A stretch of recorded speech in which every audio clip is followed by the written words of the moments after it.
여러분 평안하십니까? 편리한 거 아니고 평안이라는 평안하시냐라는 거예요.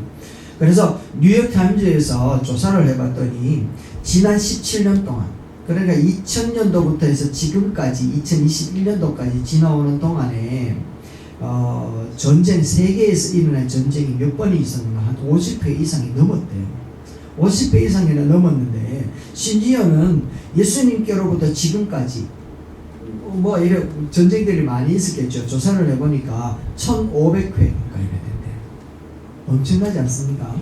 그래서 이제 평균 한 3회 정도 전쟁이 이렇게 일어나는데, 뉴욕타임즈의 전쟁에 관한 기사 가운데에 이런 말이 있답니다. 평화란 꾸며낸 거짓말에 불과하다. 무섭지 않습니까? 평화란 꾸며낸 거짓말에 불과하다. 이런 가운데서도 사람들은 평안을 원하고 있고, 그런 가운데서 우리는 늘 평강을 간구하고 있는 줄로 믿습니다. 우리에게 주어지는 이 평안, 이 평강, 우리는 늘 추구하고 있지만 이게 어디에 있을까? 우리는 늘 궁금하다고 말이죠. 그래서 평안을 향하여 쫓아가고 행복을 향해서 우리가 열심히 살아가는데, 우리들의 삶은 그 행복함보다는 오히려 마음에 불안이 찾아오고 우리 마음에 위로가 필요한 그런 때가 많더라는 것이죠. 그래서 오늘 본문을 통해서 평안과 평강을 강구하는 우리 모든 성도들 가운데에 참된 평강, 예수 그리스도께서 주시는 이 평안이 가득 충만하시게 되기를 주의 이름으로 축원합니다. 먼저 우리가 반드시 알아야 될 것이 있는데, 그게 무엇인가 하면 평안은 어디서 오는가? 따라합시다. 평안은 어디서 오는가? 그럼 평안은 어디서 오는 것 같습니까? 오늘 본문 한번 볼까요? 27절 말씀입니다. 같이 한번 읽어봅시다. 시작. 평안을 너에게 끼치노니 곧 나의 평안을 너에게 주노라. 평안을 너에게 준다. 그래서 성경에서 원하는 진짜 평안은요, 사람들이 찾을 수 있는 게 아니라 평안은 예수님이 주시는 거예요. 믿습니까? 예수님이 주셔야 평안을 누릴 수 있게 되어진다 라고 얘기를 해요. 그래서 이 평안이라고 하는 이 단어에 그 히브리 말로 뭐라고 이야기하는가 하면 샬롬이에요. 샬롬. 뭐라고 한 따라합시다. 샬롬. 그러니까 이제 샬롬이라고 하는 것은 인사. 우리는 이제 아침에 일어나면 뭐라고 합니까? 진지 드셨습니까? 얘기하자면 늘 못 먹고 살다 보니까, 그죠? 식사하셨습니까? 이게 우리들의 인사하는 것이요. 요즘은 아침에 일어나가지고 늘 하는 말이 뭡니까? 행복한 아침입니다. 이렇게 이야기하죠. 그래서 뭐 미국에서는 영어로 아침에 만나면 인사가 뭡니까? 굿모닝이라고 하죠. 그죠? 굿모닝 안 합니까? 그죠? 굿모닝. 그러니까 할매들이 듣고 뭐 굿모닝이라고 얘기 듣더라고요. 굿모닝. 좋은 아침입니다. 이렇죠. 유대에서는 히브리 말은 뭐냐면 평안이라는 거예요. 하나님의 보호하심으로 간밤에 잘 주무셨습니까? 이런 뜻이거든요. 하나님의 은혜 가운데서 간밤에 무사하고 안전한 가운데 잘 지나셨습니까? 그래서 샬롬이라는 거예요. 그래서 그들의 가운데서 진짜 평안은 하나님이 지켜주실 때 느끼는 은혜의 감정이다 라고 해서 평안이라는 거예요. 그래서 샬롬 그러면 하나님이 함께 하십니까? 이런 뜻을 갖고 있거든요. 그래서 신약시대로 돌아오게 되어지면 예수님께서 성령님을 허락하셨잖아요. 그래서 성령님이 오셨단 말이죠. 그래서 성령님의 임재를 경험한 모든 사람들은 전부 다 어떤 상태에 있는가 하면 샬롬의 상태에 있다는 거죠. 우리 스스로 한번 생각해 보십시오. 스스로 자기에게 나는 샬롬합니다. 나는 샬롬합니다. 하나님의 은혜로 충만합니다. 이런 뜻이죠. 그런데 이 제자들에게나 우리들에게나 이 샬롬이라고 하는 것이 예수님이 우리에게 주셨는데, 우리에게 다가오기에는 그게 쉽지가 않았다는 거예요. 그게 우리들의 피부로 찾아오기는 결단코 쉽지 않았다는 거죠. 왜냐하면 예수님께서 3년 동안 제자들과 함께 동거동락을 하셨잖아요. 그리고 예수님께 어떤 때는 친구처럼, 어떤 때는 스승처럼, 어떤 때는 발을 신겨주는 종처럼 이런 관계를 완벽하게 이루셨단 말이죠. 이제는 이제 예수님께서 그런 관계를 이루어주고 제자들에게는 마음의 소망을 주고 희망을 주고 막 부풀게 했다가, 그런데 3년쯤 되어가지고는 느닷없이 예수님 하는 말이 뭔가 하면 이제 나는 떠난대. 이제 나는 죽는데 라고 얘기를 해요. 그러니까 이 제자들은 예수님이 죽는다는 말을 들으니까 완전히 뜬금없는 소리에 뒤통수를 얻어맞은 거잖아요. 모든 것을 버리고 오직 예수만 바라보고 쫓아왔는데, 모든 것을 포기하고 예수님 안에 뭔가 진짜 참된 놀라운 역사가 일어날 걸 기대하고 왔는데 느닷없이 죽는다 이거예요. 그러니까 베드로는 뭐라고 얘기하는가? 예수님 죽으면 안 됩니다 라고 얘기할 정도로 느닷없는 말에 제자들은 깜짝 놀란 거죠. 그때 이제 예수님께서 남겨주신 말이 오늘 우리가 읽었던 이 메시지라는 거예요. 걱정하지 마라, 염려하지 마라, 내가 너에게 평안을 준다, 내게 있는 평안을 너에게 주겠다라고 이렇게 약속을 하고 계시더라는 거죠. 그래서 이 평안이라고 하는 것의 출처가 어디에 있느냐라고 하는 것을 우리는 분명하게 알아야 됩니다. 이 평안의 출처, 이 평안의 시작은 어디에 있습니까 여러분? 예수님 안에 있다. 예수님이 주시는 것이다. 그래서 두렵고 떨리고 힘든 우리들의 인생 가운데에 우리들이 그 모든 문제를 해결하면 행복해질 수 있을 것 같고 그 빈자리를 채워지면 무엇인가 해결되어질 것 같은데, 그런데 그것을 가지고 그것이 채워지는 그 상황에도 늘 우리 마음 가운데 불안이 찾아오더라는 겁니다. 그러나 진짜 참된 평안은 예수님 딱 만나니까 달라지더라는 거죠. 그렇지 않습니까 여러분? 진짜 예수 만나니까 예수님으로부터 진짜 참된 평안이 찾아오더라는 거죠. 스페인의 시내버스에 이런 광고문이 있답니다. 한번 보세요. 영어로 한번 읽어보겠습니다. 시작. 네, 감사합니다. 눈도 어두운데 막 영어로 읽으라니까 입까지 꼬인다. 영어로 이런 뜻을 갖고 있습니다. 하나님은 아마 존재하지 않을지도 모릅니다. 그러니 당신의 삶을 즐기십시오. 이렇게 적혀 있더라고요. 하나님은 아마 존재하지 않을지도 모릅니다. 그러니 당신의 삶을 즐기십시오. 이 광고문에 주목해야 될 단어는 두 가지입니다. 첫 번째는 아마라는 거예요. 아마. 그들은 하나님이 없다 얘기할 수가 없다라는 거예요. 그러니까 아마 없을 수도 있다라는 걸 얘기하는 거예요. 불확실하다. 불확실한 것 때문에 그들은 영원한 운명을 하나님 없다라는 것으로 맡기고 있다라는 거죠. 그리고 두 번째는 뭔가 하면 삶을 어떻게 하래요? 즐겨라 얘기해요. 삶을 즐겨라. 즐긴다는 게 나쁜 건 아니잖아요. 이 enjoy life. 즐기는 인생 정말 좋은 거죠. 행복한 거죠. 그런데 중요한 건 뭔가 하면 그들의 삶을 즐기는 데에는 하나님이 없어야지 된다 생각합니다. 하나님이 없어야 더 즐겁게 쾌락을 누릴 수 있다라고 생각하고 있다라는 거예요. 하나님이 계시면 우리들이 즐기는 것이 방해가 된다라는 거지. 그러니까 우리가 마음껏 즐기려면 하나님이 없어야 된다라고 생각을 하고 있다라는 거. 이게 너무 크리스천들의 생각이에요. 우리 중에도 그런 생각이 있으면 곤란합니다, 여러분. 두 번째, 여기에 대해서 반박문을 내었는데 복음교회에서 맨날 그곳에서 나타난 광고문이 이런 광고입니다. 한번 읽어봅시다. 하나님은 살아계십니다. 그러니 그리스도 안에서 삶을 즐기십시오. 할렐루야. 여러분 어느 게 맞는 것 같습니까? 하나님 없습니다. 즐기십시오입니까? 아니면 하나님이 살아계십니다. 그리스도 안에서 즐기십시오라고 얘기합니까? 무엇이 맞느냐라는 거죠. 정말 상반된 내용인데 정말 우리에게 다가오는 건 어마어마하게 차이가 납니다. 여러분 우리는 다 경험해봤잖아요. 우리는 전부 다 태어나면서 예수 믿은 사람이 거의 드문 것 같아요. 기쁨이 말고. 물론 허생 몇 명 있지만 우리는 다 경험해봤잖아요. 예수님 하나님 밖에서 즐기는 인생 우리도 경험해봤어요. 그리고 예수님 안에서 즐기는 인생도 우리는 경험해보고 있잖아요. 그러면 우리가 객관적으로 한번 생각해보자는 거죠. 하나님 안에서 즐기는 것은 행복한가? 아니면 하나님 밖에서 즐기는 게 더 행복했는가? 한번 생각해 보십시오. 우리는 가끔씩 하나님 없는 데서 즐기는 게 더 재밌었다고 생각될 때가 있단 말이죠. 왜냐하면 우리가 군것질거리도 먹어보면 그게 진짜 맛있다니까. 불량식품인 줄 알면서도 먹어요. 그죠? 그게 맛있거든. 그런데 결과가 어떻게 되냐 말이에요. 불량식품의 결과와 우량식품의 결과는 하늘과 땅 차이지 않습니까?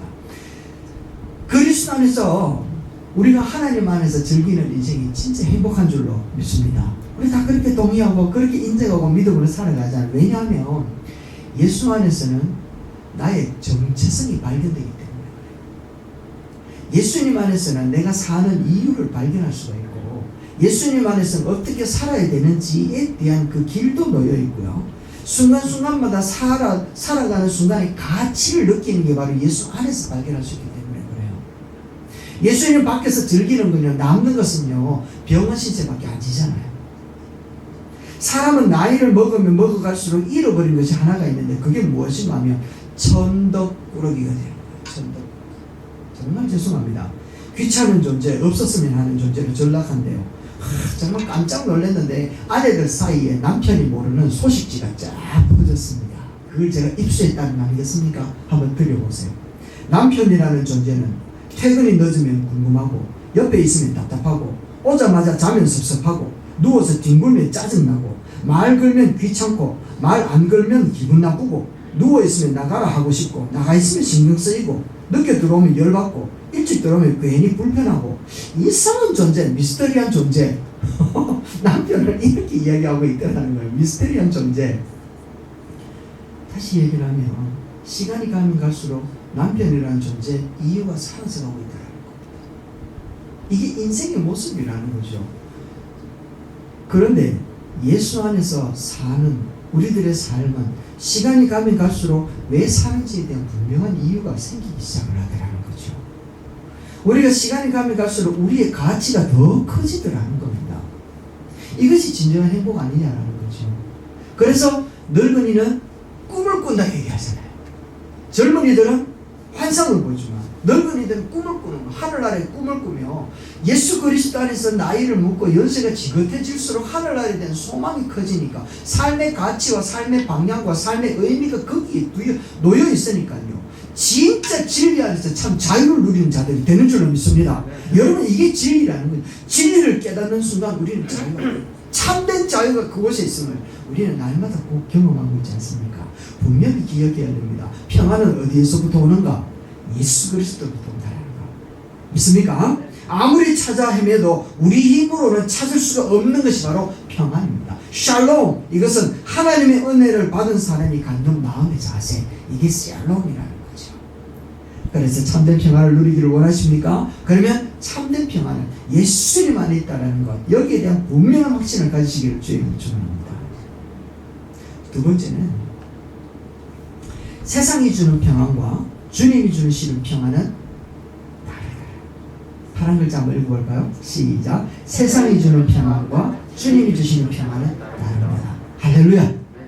여기에 대해서 27절 말씀입니다. 같이 한번 읽어볼까요? 시작. 내가 너에게 주는 것은 세상이 주는 것과 할렐루야. 믿습니까? 이 말씀이 여러분 우리 다가옵니까? 세상이 주는 평안하고 같지 않다라는 거. 우리는 여기서 분명하게 기준을 탁 잡아요. 한번 따라합시다. 주님이 주시는 평안은 세상이 주는 것과 같지 않다. 아멘. 제자들은요, 예수님을 따라다니기 위해서 모든 것을 포기했죠. 예수님을 향하여서 가족도 이별하고 직업도 어쩌면 내려놓았던 사람들입니다. 오직 하나 예수님밖에 없었습니다. 우리하고 비슷하지 않습니까? 우리도 예수님밖에 없잖아, 그죠? 그런데 이제 와서 예수님이 눈에 안 보이도록 죽는다 얘기하는 거예요. 확실한 무엇인가 눈에 보이는 이와 같은 어떤 현상을 내놓고 돌아가시면 그래도 다행인데 그거 없어요. 아무것도 없는 거예요. 아무것도. 3년 전이나 지금이나 똑같은 상황이라는 거예요. 이별이라고 하는 말을 하면서 제자들의 마음에는 두려움과 떨림이 확 찾아와 버리는 거죠. 심각한 고민에 빠져버린 겁니다. 이러한 제자들을 향하여서 예수님이 하시는 말씀이 나의 평안을 너에게 끼친다. 이 평안이 여러분에게 있기를 원한다 라고 얘기를 하고 있는 거예요. 그런데 예수님이 하시는 말씀이 이 평안은 세상이 주는 것과 같지 않다. 세상이 주는 평안, 우리에게 정말 필요하죠. 세상으로부터 주어지는 편리함이 얼마나 많습니까? 그죠? 그런데 그것과는 구별해야 된다 얘기해요. 세상이 주는 평안은 영원하지 않다는 겁니다. 세상이 주는 평안은 제한적이고 순간적이고 조건적이다. 그래서 사람들을 더욱더 안달나게 만듭니다. 마치 마약과 같은 것이라서 더 좋은 것, 더 많은 것, 더 편한 것을 찾아가도록 막 추구하고 막 이렇게 북돋우는 게 바로 세상이 주는 평안이라는 거죠. 그래서 그거 하나 딱 가지면 그거 지키기 위해서 온갖 노력과 온갖 힘을 다 쏟는 게 바로 세상이 주는 평안이라는 겁니다. 그래서 사망의 엄침한 골짜기를 안 가려고 하는 게 세상이 주는 평안이잖아요. 십자가의 그 크신 은혜 앞에 주어지는 그 평안을 놓쳐버릴까 싶어서 예수도 버리게 만드는 게 바로 세상이 주는 평안이라는 겁니다. 그러나 주님이 주시는 평안은 다르다 이 얘기를 하는 거예요. 우리 주님이 주시는 평안은 영원한 것인 줄로 믿습니다. 완전하고 무조건적이고 사망이 엄침한 골짜기를 할지라도 그곳에도 평안을 주시는 게 주님이 주시는 평안인 줄로 믿습니다. 억울한 심정으로 매를 맞고 감옥에 끌려가는 가운데 있어도 그곳에서 참된 위로를 주시는 분이 바로 예수님이고, 암울한 상황 가운데 캄캄한 환경 가운데서도 빛을 비추어 주셔서 우리 믿는 자들에게 참된 평안을 주시는 것이 바로 우리 주님이 주시는 평안인 줄로 믿습니다.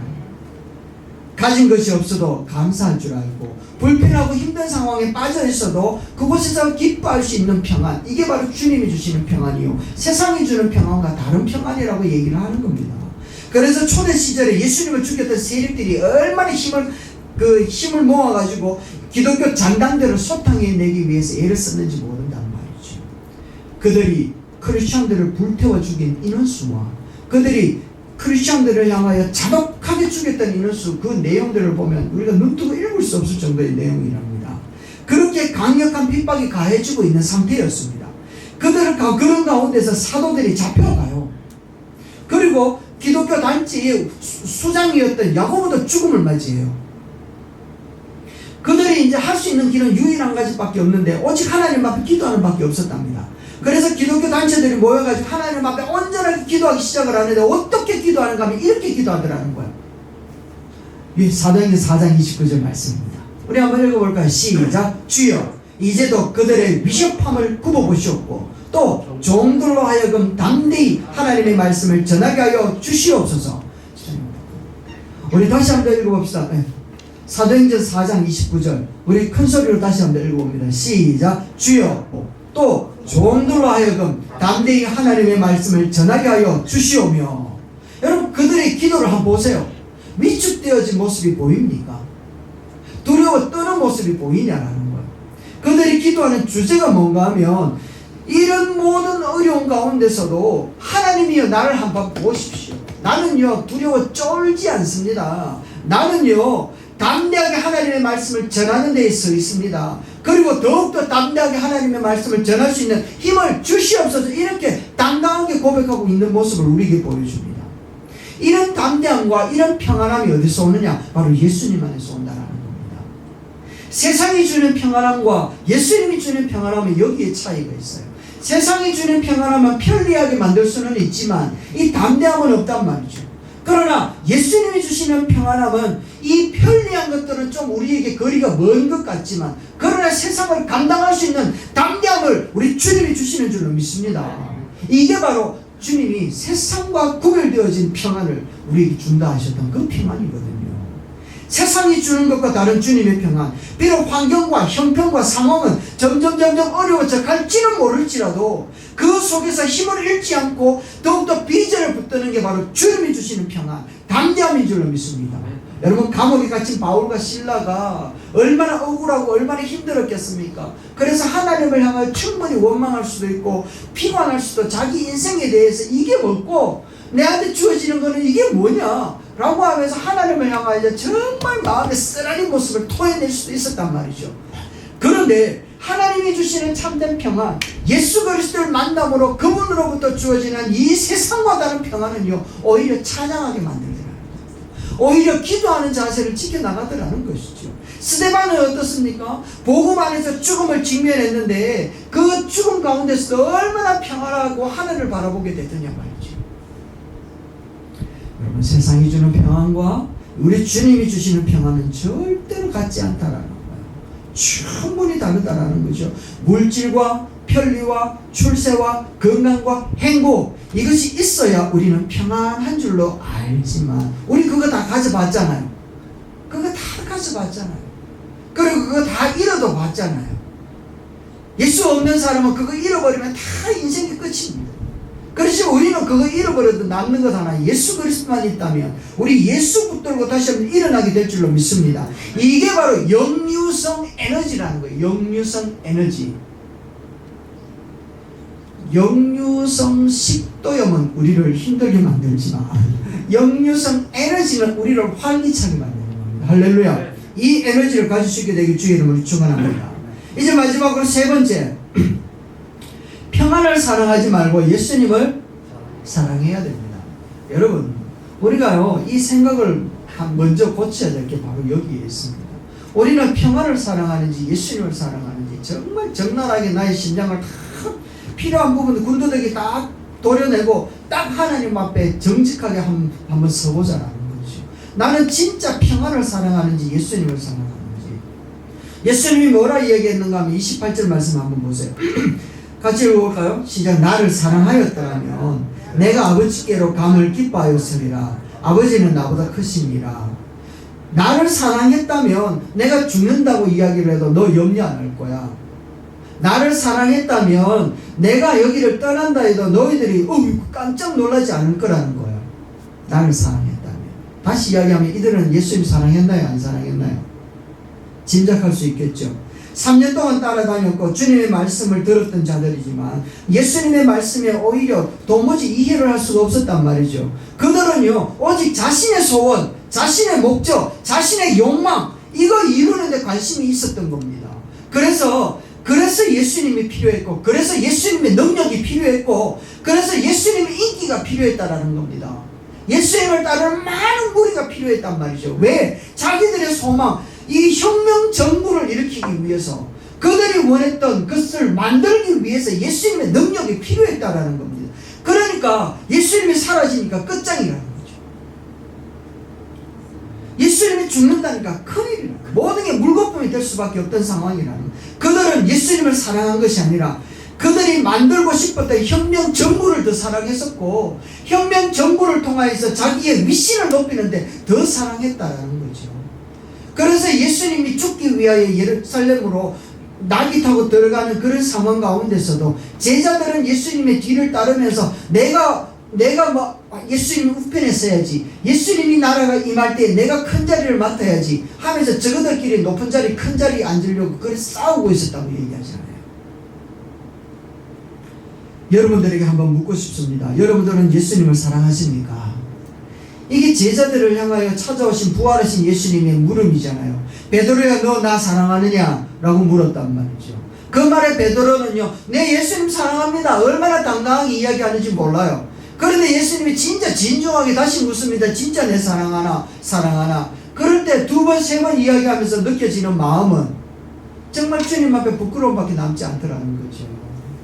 그동안 예수님을 따라다녔던 그 사랑한다 고백했던 그 고백들은 자기들의 욕망, 자기들의 의지, 자기들의 생각 이루기 위해서 고백했던 것밖에 아니었단 말이죠. 내 기도하는 거 빨리 얻기 위해서 예수님한테 사랑합니다 고백했던 것밖에 아니란 말이죠. 제자들처럼 세상의 평안한 삶이나 자녀들의 성공 아니면 나의 성공을 위해서 예수님이 능력이 필요한 것은 아니냐라는 거예요. 우리는 정말 하나님 앞에 겸손할 필요가 있을 것 같습니다. 그렇지 않습니까? 예수님이 무리들과 함께 베세다 들녘을 다닐 때에 오병이어를 통하여서 많은 사람들이 기적을 체험을 했어요. 와, 예수님 정도가 된다면 우리의 배를 굶게 하지 않겠구나. 우리를 풍성하게 할 수 있겠다. 우리를 충분하게 채워줄 수 있는 분이다 하면서 예수님을 왕 삼으려고 그렇게 많은 무리들이 예수님을 쫓았다라는 거예요. 그런데 예수님은 그날 저녁에 제자들을 다 돌려보내고 난 다음에 그 많은 무리들을 돌려보내고 난 다음에 제자들과 함께 배를 타고 저 건너편으로 건너가셔서 제자들에게 오병이어의 모습을 통하여서 설명을 해줍니다. 너희들은 옛날에 모세 때에 출애굽을 하면서 40년 동안 만나를 먹었지만 다 죽었다 이가. 그런데 이제 진짜 산떡이신 내가 왔다. 하나님이 나를 보내셨는데 산떡인 나를 먹고 나의 피를 마시는 자는 영원히 죽지 아니할 것이다 라고 이야기를 해요. 그러니까 무리들 속에 나타나는 반응이 뭔가 하면 자 뭐렇게 샀노? 이렇게 얘기해요. 도무지 이해할 수 없는 말을 하고 있다. 어떻게 살을 먹고 어떻게 피를 마시노? 말도 안 되는 소리 한다. 너무너무 어려운 말을 한다. 너무너무 받아들이기 힘들다라고 고백을 하는 거예요. 그래서 나타나는 반응이 무엇인가 하면 66절 말씀에 이런 말씀이 나타나요. 한번 보세요. 그때로부터 그의 제자 중에서 많은 사람들이 떠나갔대요. 다시 그와 함께 다니지 다시는 안 다녔다라는 거예요. 다시는. 방금 전날에만 해도 어제만 해도 예수님이 우리의 왕이시다 했던 무리들이 예수님이 말씀하시는 것을 듣고는 도무지 이해가 안 되니까 와 무슨 말 하고 하면서 다 떠나가 버리더라는 거예요. 그래서 예수님이 제자들을 향해서 묻는 거예요. 요 제자들아 너희들로 갈래? 너희들도 저들과 함께 갈락하나? 라고 이렇게 묻더라는 거죠. 그러니 67절 말씀 그 말이잖아요. 그죠? 너희도 가려느냐? 라고 얘기를 하는 거예요. 그러니까 베드로가 벌떡 일어나서 하는 말이 주의 말씀이 여기에 계시고 영생이 여기에 있는데 어디를 떠나겠나이까? 라고 이렇게 얘기를 해요. 감사한 일이지요. 사람들은 다 떠나버렸는데요. 더 무서운 말씀은 뭔가 하면 67절 말씀이에요. 67절 앞에 괜찮아요. 70절 말씀이에요. 같이 읽고 70절 같이 읽고 시작. 내가 너희 12를 택하지 아니하였느냐? 그러나 너희 중에 한 사람은 무섭죠. 이 한 사람이 누굽니까? 가룟 유다잖아요. 가룟 유다. 많은 무리들처럼 예수님을 따라다니면서 우리의 필요와 우리의 충만한 것을 우리의 요구들을 다 채워주는 예수 그리스도를 바라보고 왕이시여 왕이시여 왕이시여 라고 얘기를 했는데 예수님의 메시지를 들어보니까 예수님이 죽는데 그의 살을 먹어야 된대. 그의 피를 먹어야 된대. 죽으면 끝인데 자기들이 원하는 바를 채워준다는 말을 한마디도 하지 않는 거예요. 그러니까 사람들이 듣고는 다 떠나가 버리는 거예요. 다 떠나가 버리는데 그 중에 누구라고? 가룟 유다도 저때 떠나가 버리는 거예요. 가룟 유다도 저때 그 마음을 이제 돌이키는 거예요. 예수 내가 따라다닐 사람 아니네. 더 이상 따라다니지 못하겠다. 라고 하면서 그때부터 가룟 유다는 마음이 예수님에게 떠나버리고 그 마음과 누가 돌아버리는가 하면 마귀가 쑥 돌아버리는 거예요. 그래서 결국에는 6월절을 맞이해가지고 종교 지도자들이 6월절이 다가오니까 그날에는 예수 죽이지 말자라고 그들이 결의를 했거든요. 그런데 가룟 유다가 뜬금없이 수요일날 저녁에 그들을 찾아와가 하는 말이 내가 예수 팔 때니까 너희들 예수 죽여라라고. 오히려 가룟 유다가 부추겨가지고 그들이 알았다 그러면 네가 그렇게 자진 고발을 한다면 우리가 예수 죽이게 이렇게 결탁이 돼가지고 목요일날 밤 금요일날 십자가 달려 돌아가시게 하잖아요. 마귀가 이렇게 작당한다니까요. 처음에는 어떻게 했다고요? 예수 그리스도를 따라다니면서 예수를 사랑하는 것이 아니라 예수로부터 주어지는 이 평안을 사랑하기 시작하는 거예요. 그런데 이 평안이 보장이 안 되니까 예수를 십자가에 못 박아버린다고요. 이게 마귀가 하는 것이고 세상이 요구하는 우리들을 향하여 부르짖는 소리라는 것이죠. 다시 한번 우리 스스로 대답을 해보십시다. 예수님이 우리를 향하여 묻습니다. 너희가 나를 사랑하느냐? 라고 묻습니다. 어떻게 대답하시렵니까? 예수님을 사랑합니까? 아니면 평안을 사랑합니까? 이걸 다시 이야기를 하면 평안을 위해서라면 주님은 없어도 되는 겁니까? 아니면 주님을 위해서라면 평안이 없어도 되는 겁니까? 우리는 이 질문 앞에 떳떳하게 대답할 사람이 아무도 없는 것 같습니다. 이거 우리의 현실이라는 것이죠. 평안을 위해서라면 주님이 없어도 되지만 주님을 위해서라면 평안이 없어도 되느냐? 그죠? 이 질문 앞에 우리가 떳떳할 사람은 아무도 없는 것 같아요. 항공사 승무원들이 노스마일이라고 하는 뭐냐면 승무원들의 노동 계약의 내용에는 미소를 지어야지 된다라고 하는 계약이 없대요. 꼭 미소를 보여줘야 된다라고 하는 것이 없다라는 거예요. 그래서 이 승무원들이 이제 파업을 하면서 뭘 어떻게 파업을 했는가 하면 미소를 보여줘도 되고 그렇지 않아도 된다면 지금부터는 미소를 짓지 않겠다. No smile 이라고 얘기하면서 파업을 시작했거든요. 항공 서비스의 핵심이 안전과 친절이잖아요. 그죠? 그런데 그 중에서 친절의 상징이 되어 있는 이 웃음을 싹 없애버린 거예요. 그러니까 이 사업주가 이런 상황들 때문에 오히려 항공 매출이 뚝 떨어지는 상황이 벌어지더라고요. 결과 이제 임원진들은 승무원들의 손을 들어줄 수밖에 없게 되어진 것이죠. 우리도 마찬가지인 것 같지 않습니까, 여러분? 우리도 예수 믿으면서 순종하고 섬기고 사랑해야 한다라는 조항에 우리 스스로 사인하고 시작한 사람은 아무도 없잖아요. 그래서 사인 조항을 내어놓으면서 너 왜 안 했어? 라고 이야기할 수 있는 근거가 아무것도 없다라는 것을 얘기하는 겁니다. 우리의 필요를 채우기 위해서 주를 향해 얼마든지 미소 짓지 않아도 된다라는 겁니다. 순종하거나 섬기거나 사랑하지 않아도 됩니다. 그거 사인한 적이 한 번도 없으니까요. 그런데 참 희한한 것은 예수님을 제대로 만나고 예수님의 사랑에 물들어가니까 이런 조항이 체결된 것도 아닌데 스스로 순종하고 스스로 섬기게 되고 스스로 사랑하게 되더라는 거죠. 그렇지 않습니까, 여러분? 이 평강을 우리 주님께서 믿는 자들에게 허락하신다는 거죠. 왜냐하면 민수기 6장 26절 말씀에 우리 주님이 그 성품이 우리 주님의 특기가 뭔가 하면 바로 평강을 주는 게 특기거든요. 한번 읽어봅시다. 시작. 여호와는 그 얼굴을 니게로 향하여 드사 평강 주시기를 원하노라. 할렐루야. 평안하고 강건하다. 평강이잖아요. 그죠? 우리 주님의 특기가 이거거든요. 그래서 예수 제대로 만나면 여러분 하지 말라 해도 이게 어쩔 수 없이 하게 되는 거예요. 예수님으로부터 주어진 이 평안을 맛본 사람은요, 아무리 세상에 암울하여도 그 속에 빛을 발견해내더라는 겁니다. 아무리 앞이 캄캄하여더라도 그 길을 예수님과 함께 걸어가더라는 거죠. 할렐루야. 이런 평강이 여러분에게 있기를 주의 이름으로 축원합니다. 이 평안이 어디에 있다고요? 예수님 안에. 예수님만이 주실 수 있는 평안이고 예수를 사랑하는 사람만이 누릴 수 있는 것이다 라는 겁니다. 그래서 평안을 향하여 살아가는 사람은 그 평안 때문에 영원한 평안을 누릴 수 없으나 예수님을 사랑하여 가는 사람은 예수 안에 있는 참된 평안으로 영원히 평안을 누리게 될 줄로 믿습니다. 결론입니다. 우리 말씀을 맺으려고 합니다. 이 시대는 참 평안이 없는 시대입니다. 오히려 행복을 향하여 추구하여 나아가는 정말 많은 주제들이 있습니다만, 그러나 세상이 주고 요구하는 이 평안은요, 늘 목마르게 만들어요. 늘 갈급하고 늘 불안하게 만들어요. 그러나 진정한 평안이 어디에 있는가 하면 예수 안에서 예수님이 주시는 줄로 믿습니다. 세상이 주는 평안, 주 안에서 주시는 평안이 다르다라는 거.